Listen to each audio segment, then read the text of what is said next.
Oh boy, another Persona 3 video. Promised that I would do another one covering the daily life sections of Persona 3 a while back during my first video, and that was a solid month ago or two, so better late than never, right? No? Okay. Anyways, let's get started right away with some of the most basic information. Persona 3 was released on July 13th, 2006, and saw several other versions such as Persona 3 FES and Persona 3 Portable later on in its lifespan. If you've played Persona 3 before, you may know about its reputation about being one of the darker, is that the right word? Yeah, games in the franchise.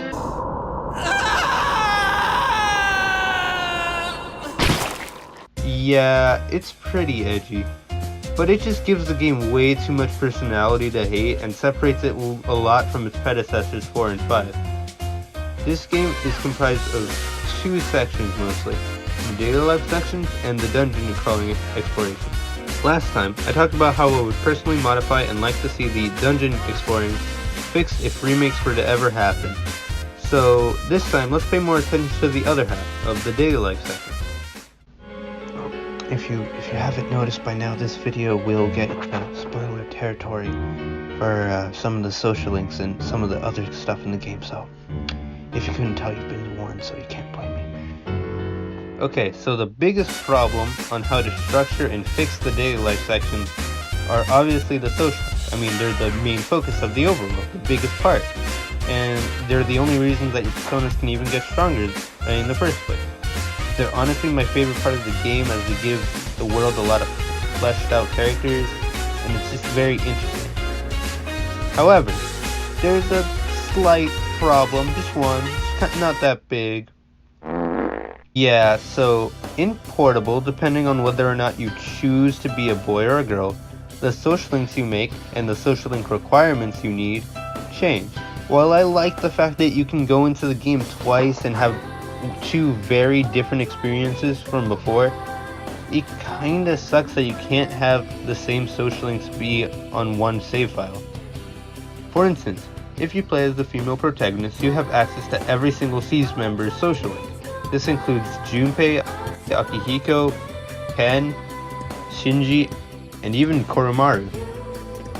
However, if you played as the male protagonist, you only have the female C's team members. That includes Yukari, Fuka, and Mitsuru, as well as Zygus. On the upside, you do get more unique social links like Kenji, Kazuchi, Keisuke, Mamoru, Nozomi, and Yuko, which are all unavailable to the female protagonists in Persona 3 Portable. So this creates an immediate issue in the design of Persona 3, or how to fix it at least. For instance, in Persona 4, your team was nowhere near as big as Persona 3, meaning that you could have a social link with every single team member, but still feel like you had social links outside of just your team. And the same thing goes for Persona 5. But in Persona 3's case, the team has way too much junk in the trunk to have that kind of luxury. The best solution that I could come up with for Persona 3's issue is to have 4 playable modes, and yeah, I understand that's not the best solution, and it would require quite a bit of work, but just hear me out. Before you boot up the game and start your journey, it could ask you a simple question of whether or not you would like to play a newer version of the game or an older version. The newer version would allow both the male and female protagonists to interact with the C's members, with there being slight differences like who you could romance, while the older version would be more akin to something like Portable, having each path contain different social links for each gender, like how Junpei would replace Kenji if you chose the female. While it may not be the most ideal, it is a plausible solution to the problem, and it shouldn't interfere too much with the rest of my ideas, or with the game in general. Speaking of which, I've spent way too much time just talking about how to fix a pretty simple problem, so let's move on to actually, fixing the overworld like I said I would. While social links themselves have nothing bad with them, for instance, they could heavily be improved and modified for a game like this. To give an example, social links could have a way more direct involvement with Tartarus, such like how in Persona 4 your teammates help you out in the Shadow World once you do their social link, or how confidants work in Persona 5 by giving you special buffs that you could use in the palace.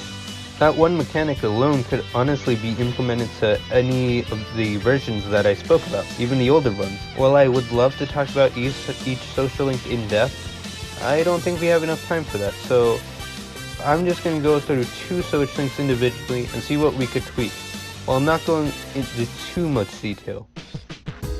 Alright, so first we got Kenji, the main boy, the man. His main goal is to get with a teacher at your school and finds himself being backstabbed later in the social link when the teacher marries another man while seeing him. He is generally a pretty carefree dude, and it's the first social link you ever encounter, and it's the tutorial social link, basically. The social link is generally pretty okay and written well, but it can so very easily be overshadowed by all the more interesting social links in Persona 3. So let's give this soy boy a little bit of a chance by giving him some layers. Instead of Kenji going for a teacher that he thinks is single, you could have him going in knowing that the teacher is married already. This creates tension and hesitation, which can only be relieved once you, the player, support him in the social link. The social link continues like normal, just bros being bros, you know, doing what you do, until the backstab moment. To give a lot of tension and layering to Kenji's character, you could make the teacher explain, instead of that she was getting married, explain that her plan was to accuse Kenji of harassment to get him expelled from the school, since many teachers dislike him and she knows that it would improve her lifestyle. This sends Kenji into a deep depression, which ultimately changes him by the end of the social link. But, with your help of course, he decides to cut ties with the teacher and live for himself, ultimately thanking you for all the help. This would allow you to become more interactive with the social link, and for Kenji to have a much deeper character than he originally was. And just by tweaking a little bit of the social link and the character motivations and moments in the social link, Kenji has already gotten more depth and motivation than he did originally, giving him more opportunities to shine as the character, while not changing him completely. We could even go ahead and add the boost that I was talking about that you get after advancing the social link, just like in Persona 5's Confidants. He could give you an ability that makes him more likely to avoid/wake up from status effects, or he could give you an ability like Mishima's, where EXP is shared from the party to the ones on the sidelines, which would greatly improve the dungeon exploring in Tartarus, especially considering that in Persona 3 you have the most amount of people. Now that was one example of a social link of a person that wasn't on the C's team, so let me give you another example of a party member who actually has a social link. To make it easy, let's go for one that is shared between both the male and females. Yukari is the first party member that you ever get, but you can only activate the social link later in the game for story reasons, of course. Her main goal for fighting the shadows is to seek vengeance for her deceased father and to come to terms with what happened to him. Because of this, the social link she has heavily revolves around the consequences of her mother and the aftermath of her decisions thanks to her father's death. Now this is going to be a bold statement, I know, but while I might not be an expert in writing department, allow me to summarize her character in just one word. A bit. But no, in all seriousness, she is one of my favorite characters in the game. But she is incredibly rude and emotional sometimes, and it just comes out of nowhere. And it's not always in a joking manner either, like in other characters in the series, but it's actual rage. This is one of her greatest strengths, but also one of her biggest flaws. Especially considering that sometimes it does just come out of nowhere at the slightest thing. This flaw/strength makes her one of the most beloved and simultaneously hated characters in the series. This is made even worse by the answer, which was an epilogue found in the FES version of the game. But I'm not going to talk about it, but let's just say she didn't win any brownie points for that epilogue. For Kenji, we gave him some layering since he wasn't that deep of a character. But Yukari already has layers. She just needs some reworking. The social link generally follows you, helping Yukari with small tasks as you gradually grow closer as friends. Eventually, you discover her mother became incredibly depressed after Yukari's father passed, jumping from one man to another as she tried to find solace. By the end of the social link, Yukari plans to make up with her mother after a phone call, and somehow you get the credit for being there and a girlfriend in the process, so happy ending? Nah, let's change that up a little bit. Instead of Yukari despising her mother for running away, it would be much better if you had her realize that she was also running away, making her a hypocrite. The player could convince Yukari to see this truth and truly comes to terms with her father's death. This would not only tie into the story a lot more, it would give the player a lot more opportunity to interact with Yukari, and for Yukari to, have rage for a proper reason and have emotions like a good character. Yukari's still pretty good, just not the best. After this, it's not Yukari's mother who calls to make up, but Yukari herself. She builds confidence thanks to the player and confronts her mother. Yukari's mother realizes how awful of a parent she was and wants to make amends with her. After this, Yukari realizes that she is very capable on her own, but she also needs help from others from time to time. The social link could end with you meeting Yukari's mother with Yukari to give some confidence to her. Yukari's mother says something about being a good partner for her, and you can either use this to confess your love or to stay friends, closing the social link off with Yukari getting a transformation of her persona. The way that would work depends on whether or not her persona has transformed. It would transform either for the first or second time to Isis or the persona after Isis. I think this new rendition of Yukari keeps everything we enjoyed from the original, while making the worst parts of her way more relatable. Of course, her social link would also give rewards to certain ranks. In Persona 4, for example, personas could get special moves, or the characters themselves would have special abilities such as recover ailment and get down! While I like the element of getting moves for personas, I don't really see the benefit of having certain abilities to characters, since the C social link already gives you all of those abilities as you continue on the story. Instead, I would like some more unique skills like in P5. Yukari could give you a skill which allows you to get pierce damage on an enemy even if the enemy is resistant to pierce, or she could give you cover fire before you get attacked, allowing you to dodge and the enemy to get some damage before an attack. As much as I would like to continue talking about these social links, the script for this is just over 2 pages long, and I still have a lot of stuff to talk about, so I might turn the rest of the social links into a little mini-series that I would enjoy making, but if you would enjoy that, tell me. But for now, let's move on.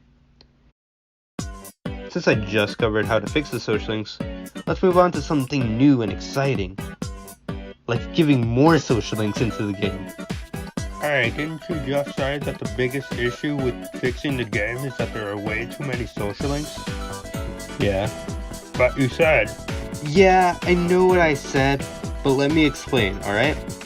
The issue isn't that there are too many social links, but that it's impossible to get every social link in one playthrough. Introducing new social links just adds more game and doesn't really restrict it in any way. Also, just let a man dream a little, alright? Give me my Strega social link that I've been waiting for. Alright, just make it the Jester card, make it the Hunger card, I don't care.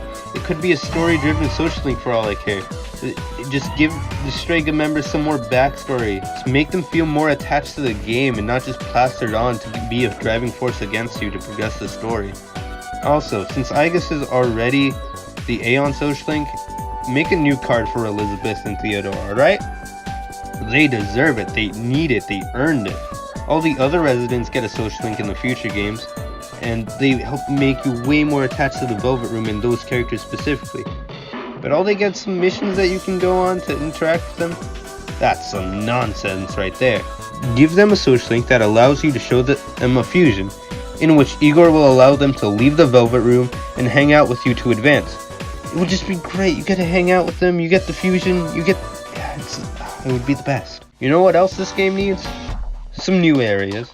You can hang out with your social links there to make them happy, just like in P5, as well as having places to do side quests could be. Oh yeah, and also you could have side quests, you know? These side quests could range from helping background characters, like getting a certain item, or working in an area to get information on other people by eavesdropping. You could also progress to certain social links by visiting certain areas. By giving the game more places to explore, you flesh out the world and make it way more interesting. Speaking of exploration, although it may not matter, let me just sprinkle this in. Let's just change the perspective of the camera to mirror that of Persona 5, to bring us closer to the protagonist and have us more center stage. Lastly, we could give more events for the characters to hang out with individually.